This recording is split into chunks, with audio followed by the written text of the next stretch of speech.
नमस्कार। आज हम एक बहुत ही खास किताब की दुनिया में उतर रहे हैं।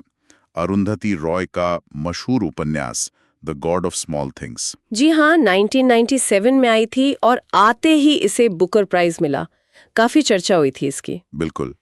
तो आज हमारी कोशिश रहेगी कि हम इस उपन्यास के सार को समझें, इसके किरदारों को और उन गहरे संदेशों को जो शायद आज भी उतने ही जरूरी हैं। हाँ, और इसका जो विश्लेषण हमारे पास है वो काफी गहरा है। अच्छा, तो शुरुआत शीर्षक से ही करते हैं।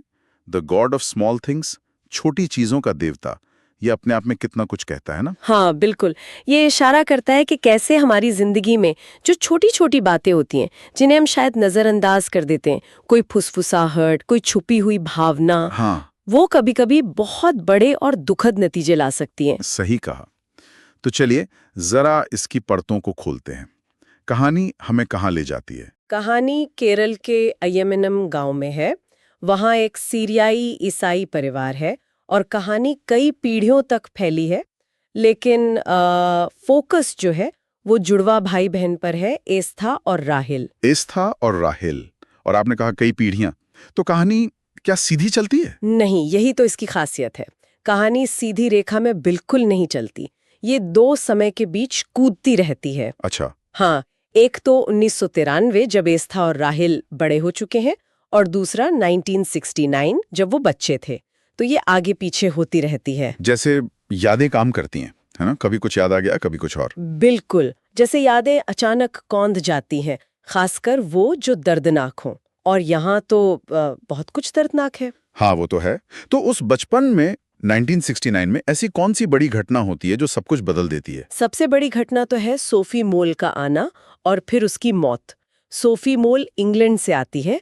वो उनके कजिन चाकू की बेटी है। अम्मू के भाई चाकू की बेटी। हाँ, और उसके आने के कुछ ही दिनों बाद वो डूबकर मर जाती है।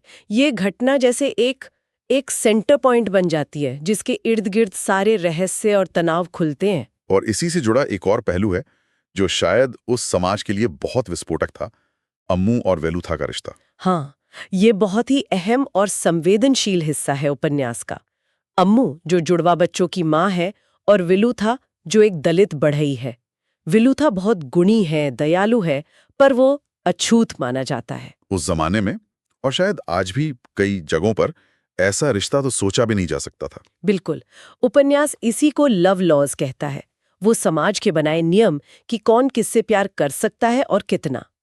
और जब इस रिश्ते का पता बेबी को चुमा को चलता है, बीवी को चुम्मा। परिवार की बड़ी बुआ, हाँ, उनका किरदार तो काफी नेगेटिव दिखाया गया। हाँ, वो कड़वाहट, ईर्ष्या और सामाजिक पाखंड का प्रतीक है।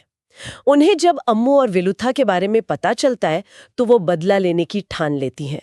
वो बहुत चालाकी से हालात बनाती हैं। कैसे? मतलब वो क्या करती हैं? वो सोफी मोल की मौत का फायदा उठाती हैं और बच्चों को, खासकर एस्था को डरा धमकाकर वेलुथा के खिलाफ झूठी गवाही दिलवा देती है। ओहो, बच्चों से? हाँ, और नतीजा ये होता है कि पुलिस वेलुथा को पकड़ती है और इतनी बेरहमी से मारती है कि उसकी मौत हो जाती है। ओ, ये दिखाता है कि कैसे निजी नफरत और समाज का जातिगत भेदभाव मिलकर कितना भयानक अन्याय कर सकते हैं। और इस सब का असर बच्चों पर क्या पड़ता है, एस्था और रेहेल पर? बहुत गहरा। वो टूट जाते हैं। एस्था तो बोलना ही बंद कर देता है। हाँ। राहेल थोड़ी विद्रोही सी हो जाती है।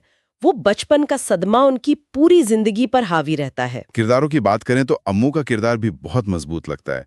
एक तरफ वो सामाजिक नियमों को तोड़ती है, दूसरी तरफ फंसी हुई भी महसूस करती है। हाँ, अम्मू एक ट्रेजिक हीरोइन की तरह है। उसमें हिम्मत है पर समाज की दीवारें बहुत ऊंची हैं। फिर उसका भाई चाको है जो ऑक्सफोर्ड रिटर्न है, खुद को मार्क्सवादी कहता है। हाँ, प्रगतिशील होने का दावा करता है। लेकिन असल में वो भी अपनी मर्दानगी और ऊंची जाति के फायदों को छोड़ना नहीं चाहता। उसमें वो औपनिवेशिक असर भी दिखता है, अंग्रेजियत का मोह। ये सारे किरदार मिलके कई परतें खोलते हैं। जाति व्यवस्था, सामाजिक पाखंड, परिवार के अंदर का विश्वासघात। बिल्कुल, और उपनिवेशवाद का असर भी। और एक और थीम है समय और याददाश्त का। कैसे अतीत कभी पीछा नहीं छोड़ता, खासकर जब वो इतना बोझिल हो। और जिस तरह से रॉय लिखती हैं, उनकी भाषा वो भी बहुत अलग है। हाँ, भाषा तो इस उपन्यास की जान है। काव्यात्मक है, थोड़ी टूटी-फूटी सी लगती है कहीं-कहीं, जैसे बच्चे बोलते हैं या सोचते हैं। शब्दों के साथ खेलती हैं वो, कैपिटल लेटर्स का इस्तेमाल, नए शब्द बनाना। हाँ, वो बच्चों का नजरिया कहानी को और भी ज्यादा पॉइंटेंट बना देता है, मार्मिक। बिल्कुल। आप महसूस कर पाते हैं उस तनाव को, उस दुख को, जिसे शायद बच्चे पूरी तरह समझ नहीं पा रहे पर झेल रहे हैं। किताब जबरदस्त हिट हुई, बुकर मिला, पर भारत में इसे लेकर विवाद भी हुए हैं ना, जाति और सेक्सुअलिटी के चित्रण को लेकर। हाँ, क्योंकि इसने उन मुद्दों पर उंगली रखी जिन पर लोग बात करने से कतराते थे। सही बात है। इसने समाज की दुखती रग पर हाथ रखा और शायद इसीलिए ये आज भी इतनी रेलेवेंट है। सही बात है। और उसके बाद अरुंधति रॉय सिर्फ एक लेखिका नहीं रही, वो एक एक्टिविस्ट के तौर पर भी उभरी। हाँ, मानवाधिकार और पर्यावरण के मुद्दों पर वो बहुत मुखर रही हैं। ये उपन्यास वाकई भारतीय अंग्रेजी साहित्य में एक मील का पत्थर है। इसमें एक लाइन है जो मुझे हमेशा याद रहती है, फिर कभी कोई एक कहानी ऐसे नहीं सुनाई जाएगी जैसे कि वही एकमात्र कहानी हो। क्या बात है। हाँ, ये याद दिलाता है कि हर सच के, हर कहानी के कई पहलू होते हैं। कोई एक नैरेटिव ही सब कुछ नहीं होता। बिल्कुल। तो संक्षेप में कहें तो the God of Small things सिर्फ एक परिवार की कहानी नहीं है। नहीं, बिल्कुल नहीं। ये उससे कहीं ज्यादा है। ये टूटे सपनों, वर्जित प्रेम, सामाजिक अन्याय और यादों की ताकत पर एक बहुत ही जटिल और सुंदर रचना है। ये हमें उन छोटी चीजों पर ध्यान देने को कहती है जो हमारी जिंदगी पर गहरा असर डालती हैं। और उन अलिखित नियमों पर सवाल उठाने को भी उकसाती हैं जो समाज को चलाते हैं। हाँ। तो इसी के साथ आज की ये बातचीत हम यहीं रोकते हैं, लेकिन जाते जाते एक सवाल सोचने के लिए छोड़ जाते हैं। क्या हमारे आज के समाज में भी ऐसी बहुत सी छोटी चीजें या अनदेखे नियम हैं जो चुपचाप बड़े अन्यायों को बनाए रखते हैं? इस पर जरूर सोचिएगा।